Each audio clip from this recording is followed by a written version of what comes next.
پہلے تو میں نے مسلمانوں کے اخلاق سنے تھے، اب تو میں نے دیکھ بھی لیے، پر یہ بتا جب 12,000 آیا تھا جان کیوں نہیں چھڑائی؟ تو حضرت چارہ کاٹتے کاٹتے رو پڑے، فرمانے لگے تو نہیں نہ جانتا یہ بیٹیاں سانجی ہوتی ہیں، پتہ نہیں نا؟ میرے رسول پاک نے تو حاتم تائی کی بیٹی کے سر پہ کپڑا رکھ کے کہا تھا بیٹیاں برابر ہوتی ہیں، تو یہ نہیں پتا جب اس کی 6 بیٹیوں کی شادی ہوئی ہے میرے اندر روحانیت کتنی بڑی ہے۔ فرمایا پھر 12,000 آیا ہے تو 2-4 بچیاں پھر گئی ہیں، تو یہ نہیں پتا میں اندر سے راضی کتنا ہوں، میں تیری نوکری کرتا رہوں گا، پتہ نہیں اللہ کتنی بیٹیوں کو بیاہ دے گا۔ اتنا رویا وہ عیسائی کے پیروں میں بیٹھ گیا، کہنے لگا بابا میں نے تیری مخالفت کی ہے پر تیرے قریب آ کے پتہ چلا ہے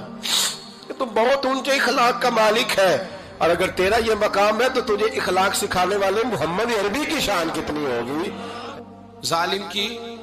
بولیے جاتے نہیں لوگ جھوٹے گواہ بن کے، وکیل صاحب کو نہیں پتا ہوتا کہ یہ بندہ مجرم ہے جو میرے پاس آیا، کیا مجرموں کے وکیل نہیں ہوتے؟ بولے تو اس کو پتہ نہیں ہوتا وکیل صاحب کو کہ یہ صاحب مجرم ہے، میرے پاس مقدمہ لے کے آئے، اور اگر بے ادبی نہ ہو جائے تو میرا خیال ہے قاضی عدالت کو بھی پتا ہوتا ہے کہ مجرم کون ہے اور مظلوم۔ میرے نبی پاک صلی اللہ علیہ وسلم نے اس قدر زیادہ سختی فرمائی اس مسئلے میں، فرمایا جس کو پتا تھا کہ فلاں آدمی ظالم ہے، ظلم کر رہا، پھر وہ ظالم کا گواہ بنا یا اس نے ظالم کی مدد کی، کتنی کی؟ شارحین لکھتے ہیں چاہے اس نے ایک جملہ بول کے کی، چاہے ایک، سارے بولیے، چاہے ایک غریب کو اس نے ظلم کیا تو کہتے ہیں علاج یہ سی، چاہے ایک جملہ بول کے کی، شارحین اس حدیث کی شرح میں لکھتے ہیں ایک جملہ بول کے چاہے مدد کی، جس بندے نے کسی ظالم کی مدد کی کسی مقدمے میں یا کسی صورت میں اور اسے پتا تھا یہ ظالم ہے، میرے نبی پاک صلی اللہ تعالیٰ علیہ وسلم فرماتے ہیں اگر اس نے مدد کی، ابھی ظالم کی بات نہیں ہو رہی، ظالم کے مددگار کی بات ہو رہی، اگر کسی نے ظالم کی مدد کی تو حضور فرماتے ہیں خدا بھی اس سے بری و ذمہ ہے، رسول بھی اس سے بری و ذمہ ہے۔ سنبھال کے رکھے اپنی نمازیں، قربانیاں، حج، زکوٰۃ سنبھال کے رکھے۔ اگر ظالموں کا مددگار ہے، الیکشن آ لینے دے، آپ کو نظر آ جائے گا کون کون ظالموں کا مددگار ہے، نظر آ جائے گا۔ اپنی جیب سے لوگ پیسے دے کے ظالموں کی مدد کریں گے، ان کے فلیکس چھپوائیں گے، بورڈ لگوائیں گے، جیبوں سے پیسے دے کے۔ ہم نے خود آگ لگائی ہے چمن میں اپنے، بے سبب گردشی ایام کو الزام نہ دو، ہم نے خود نور کا ظلمت سے کیا ہے سودا، کر کے توہین سحر شام کو الزام نہ دو۔ ظالموں کے مددگار میدان میں آ گئے، یہ چھوٹا لفظ نہیں، میرے حبیب پاک صلی اللہ علیہ وسلم نے فرمایا جو ظالم کا مددگار ہے سن لے جو سجن کے ساتھ کچہری جاتا ہے، وہ یاد رکھے جو دوست کا گواہ بنتا ہے، وہ یاد رکھے جو کہتا ہے میں مانگی گیا تھا، مجھے بلایا گیا تھا قبضہ چھڑانے کے لیے کسی غریب بیوہ کی جائیداد پہ، وہ سن لے تو مدد کر کے نہیں آیا، تو خدا کے ذمے سے نکل گیا ہے۔ رسول پاک نے فرمایا تیرا میرا تعلق ختم ہو گیا، تو ظالم کا مددگار ہو گیا۔ پھر تو کہتا میں بے چین ہوں، میں بے قرار ہوں، میں آزمائش کا شکار ہوں، پلٹ کے دیکھ تو صحیح تیرا گناہ کتنا بڑا ہے۔ میرے نبی پاک صلی اللہ علیہ وسلم کا ایک اور فرمان سن لیں، ابن ماجہ ابو داؤد میں موجود ہے، اس حدیث کو آپ نے یاد کر لینا ہے، کر لیں گے انشاءاللہ، سارے کہیے انشاءاللہ، کر لیں گے یاد۔ حضور صلی اللہ علیہ وسلم نے فرمایا اگر تو ظالم کی مدد کرے گا نا، یہ لفظ دل کی تختی پہ لکھ لینا، یہ مکافات عمل ہے، مکافات عمل دنیا، ادھر کرو گے تو ادھر بھرو گے۔ فرمایا اگر تو کسی ظالم کی مدد کرے گا، سن لے حضور کا فرمان ہے، اگر تو ابن ماجہ ابو داؤد سیاہ میں موجود ہے، فرمایا اگر تو کسی ظالم کی مدد کرے گا تو رب تعالیٰ مرنے سے پہلے تیرے اوپر بھی ظالم کو مسلط کر دے گا، تیرے اوپر بھی ایک دفعہ ظلم ضرور ہوگا اگر تو ظالم کی، وہ کسی صورت میں بھی ہو سکتا ہے، کسی صورت میں بھی تیرا بیٹا ہی اٹھ کے ظلم کر دے گا، تو الجھ جائے گا،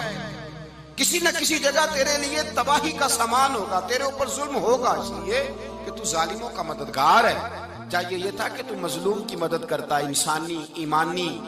یقین کا فریضہ سر انجام دیتا، تو ظالموں کا مددگار ہو گیا۔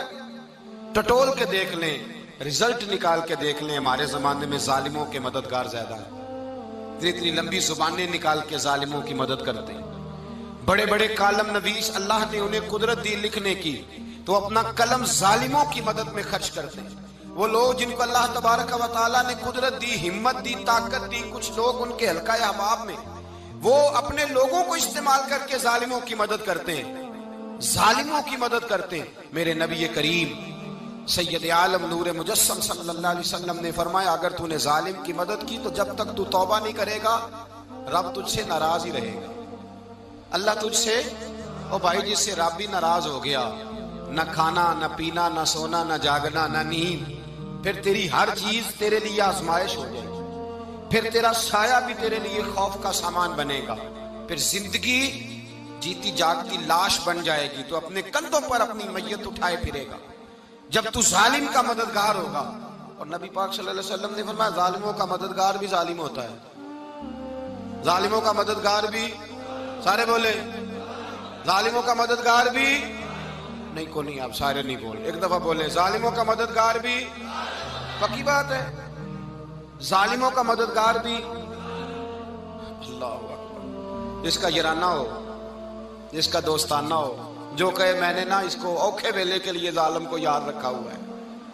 کبھی مشکل میں رکھے نہیں ہوئے لوگوں نے ظالم دوست، کہتے میں نے رکھے ہوئے ہیں، بلکہ ہمارے دیہات میں تو کہتے ہیں میں نے بازو بنائے ہوئے ہیں۔ کس کو بازو بنا لیا؟ ظالم بھی کبھی بازو ہوتا ہے، جو ظلم کی تلوار لیے میدان میں کھڑا ہے۔ قارون، حامان، فرعون، نمرود کا حال نہیں لوگوں نے دیکھا؟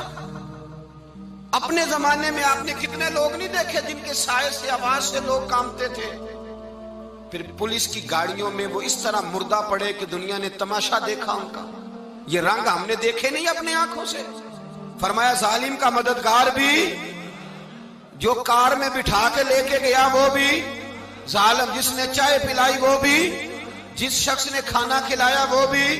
جو کچہری تک ساتھ گیا وہ بھی، جس نے فلیکس کے نیچے، بڑے شرابی کے نیچے چھوٹی اپنی فوٹو لگائی وہ بھی، جو ووٹ کی پرچی ڈالنے گیا وہ بھی۔ کہہ دینا باہر نکل کے کہ حضرت صاحب نے سیاسی تقریر کی ہے، کہہ دینا، پر بات تو سچی ہے نا۔ خو کرے ہم تو سے تھوڑا سا گلا بھی سن لے، خو کرے ہم تو سے تھوڑا سا بھی گلا۔ امام مالک کے پاس ایک بندہ آیا، اس نے کہا حضور میں درزی ہوں، ایک ظالم بادشاہ مجھ سے کپڑے سلواتا ہے، میں تو ظالموں کا مددگار نہیں نا۔ ایک ظالم بادشاہ مجھ سے، حضور میں تو مددگار نہیں نا ظالموں کا۔ جو فرمایا ظالموں کا مددگار بھی ظالم ہوتا ہے، تو کپڑے لے کے آتا ہے میں سی کے دے دیتا ہوں، ذمہ داری نہیں۔ یہ ایک آدمی دکاندار ہے، اس سے کوئی بندہ چیز خریدنے آئے گا تو تھوڑی کہے گا میں نے نہیں دینی، تو دے گا۔ کوئی بندہ اگر کسی شخص سے کوئی کام کہتا ہے جو اس کی فیلڈ ہے، اس کا شعبہ ہے، اس کا معاش کا وہ سلسلہ ہے، کہتے ہیں یا رسول اللہ صلی اللہ علیہ وسلم ظالموں کا مددگار بھی ظالم، حضور نے فرما دیا۔ تو امام مالک سے بندے نے مسئلہ پوچھا، دل کی تختی پہ لکھنے والی باتیں ہیں، کہا حضور میں درزی ہوں، ظالم کپڑے سلواتے ہیں، میں تو مددگار نہیں نا۔ امام صاحب کہنے لگے نہیں، مددگار تو وہ ہوگا جو تجھے سوئی دھاگا فراہم کرے گا، تو پورے کپڑے سی کے دیتا ہے، تو خود بہت بڑا ظالم ہے، تو پورے سوٹ سی کے دیتا ہے، تو بہت بڑا ظالم خود ہے۔ مددگار تو وہ ہوگا جو تجھے دھاگا دے گا، جو تجھے بٹن دے گا، جو تجھے نلکی دے گا۔ جو ظالم سے اتنی نفرت ظلم کر کے بندہ ہے، یہاں تو ہمارے زمانے میں ہیرو بن جاتے ہیں لوگ، ظالم ہیرو ہے، لوگ اس سے ڈرتے پھرتے ہیں، گھومتے پھرتے ہیں، اور بہت سارے کم مزاج لوگ اس کے پیچھے ہاتھ باندھ کے پھرتے ہیں۔ ظالموں کی مدد کرنا، ظالموں کے ساتھ رہنا، یہ ظلم ہے، ظلم، یہ زیادتی ہے۔ میرے نبی پاک صلی اللہ تعالی علیہ وآلہ وسلم نے ارشاد فرمایا، یاد رکھو رب فرماتا ہے میں مظلوم کی مدد ضرور کروں گا، چاہے جلدی کروں چاہے دیر سے کروں، میں مظلوم کی مدد۔ اور حضور صلی اللہ علیہ وسلم نے فرمایا ہے، حضرت معاذ بن جبل کہتے ہیں حضور نے مجھے یمن کا گورنر بنایا، جب میں جانے لگا نا تو حضور نے بڑی نصیحتیں کی، بخاری میں موجود ہے، فرماتے ہیں جب میں پلٹنے لگا تو میرے رسول نے فرمایا معاذ ایک منٹ ٹھہر جا، ایک بات میری یاد رکھنا، اس کو نہ بھولنا۔ کہا حضور کیا؟ فرمایا دیکھنا کسی پہ ظلم نہ کر بیٹھنا، کہیں تجھ سے زیادتی نہ ہو جائے۔ محبوبہ پھر حضور نے فرمایا سن میرے معاذ، میں تجھے گورنر بنا رہا ہوں، زیادتی نہ کر بیٹھنا۔ یا رسول اللہ صلی اللہ علیہ وسلم کیا ہوتا ہے؟ تو میرے کریم نے فرمایا جب مظلوم دعا کے لیے ہاتھ اٹھاتا ہے تو عرش کا مالک کہتا ہے فرشتوں پیچھے ہٹ جاؤ، عرش کا مالک کہتا ہے فرشتوں پیچھے ہٹ جاؤ۔